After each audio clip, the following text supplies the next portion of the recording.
Terima kasih Yang Berhormat. Silakan Yang Berhormat Timbalan Menteri. Bismillahirrahmanirrahim. Assalamualaikum warahmatullahi wabarakatuh. Salam. Salam sejahtera. Terima kasih Yang Amat Tuan Tua. Terima kasih Yang Amat Tabra. Inilah Datuk Bertua. Pentingnya kita perlu mengadakan lesen ataupun sijil perakuan bomba. Sebab ini insiden yang berlaku pada pagi ini. Alhamdulillah, Parlimen sebagai bangunan kerajaan, kita mempunyai sijil ini. Datuk dan Bertua, untuk makluman Yang Berhormat merujuk pada statistik Jabatan Bomba dan Penyelamat Malaysia JPBM, sehingga bulan Julai 2020 terdapat 65 premis kerajaan di negeri Johor yang masih tidak mempunyai sijil perakuan bomba FC. Walau bagaimanapun mengikut maklumat terkini sehingga bulan Oktober 2020, 46 buah premis saja masih tidak mempunyai FC dan sedang dalam proses membuat penyelenggaraan serta pembaikan kepada keperluan keselamatan kebakaran mengikut tempoh masa yang telah ditetapkan oleh Jabatan Bomba Penyelamat Malaysia. Berdasarkan pemeriksaan oleh Jabatan Bomba dan Penyelamat Malaysia, notis keperluan keselamatan kebakaran telah diberikan kepada semua pemilik premis dan keperluan keselamatan kebakaran ini adalah berbeza bagi setiap premis. Secara umumnya, antara keperluan keselamatan kebakaran yang gagal dipatuhi adalah seperti berikut. Sistem salur bantu mula, hose reel system dengan izin, tidak berfungsi dengan baik. Yang kedua, sistem pengesan asap, smoke detector, dengan izin tidak berfungsi dengan baik.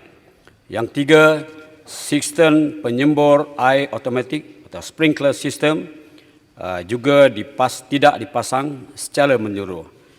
Yang keempat, sistem penggerak kebakaran, break glass system yang biasa kita lihat di bangunan-bangunan, rosak dan tidak berfungsi dan tidak dibaiki. Yang kelima, lampu tanda keluar tidak mencukupi. Yang keenam, lampu kecemasan tidak mencukupi serta tidak berfungsi dengan baik. Jabatan Bomba Penyelamat Malaysia akan terus memantau dan membuat sesi libat urus bersama pihak pengurusan premis kerajaan yang terlibat bagi memastikan keperluan keselamatan kebakaran di premis kerajaan sentiasa berada dalam keadaan baik dan boleh digunakan pada bila-bila masa. Untuk makluman Yang Berhormat dan Yang Terberau juga, pasukan keselamatan kebakaran telah ditubuhkan di premis-premis kerajaan. Mereka ini menjadi penghubung antara Jabatan Bomba dan premis-premis yang bertujuan bagi memberi pengetahuan mengenai bahaya kebakaran dan cara-cara pemadaman kebakaran pada peringkat awal sekiranya berlaku kebakaran di mana-mana premis. Sebab itulah Datuk Yang Bertua, kebenaran ataupun sijil perakuan bomba FC ini amat diperlukan oleh bangunan-bangunan kerajaan ataupun swasta yang mengikut peraturan-peraturan yang telah ditetapkan oleh kerajaan. Terima kasih. Terima kasih Yang Berhormat. Silakan Yang Berhormat Stephen.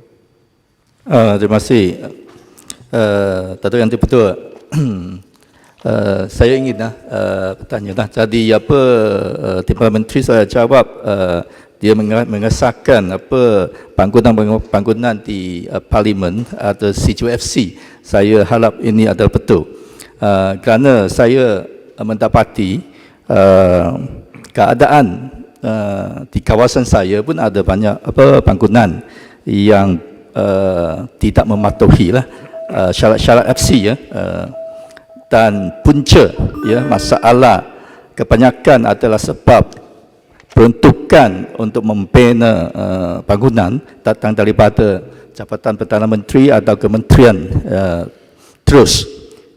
Kontraktor dilantik secara runtingan terus dan tiada kebenaran merancang atau KM daripada pihak berkuasa tempatan. Jadi akhirnya banyak agensi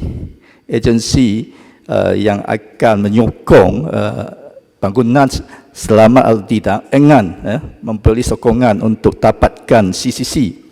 Jadi persoalan saya adalah, adakah projek sebegini tanpa kebenaran merancang daripada PPT, pihak berkuasa tempatan, akan dihentikan supaya semua bangunan kerajaan dapat disahkan selamat untuk diguna dan mematuhi semua syarat agensi kerajaan.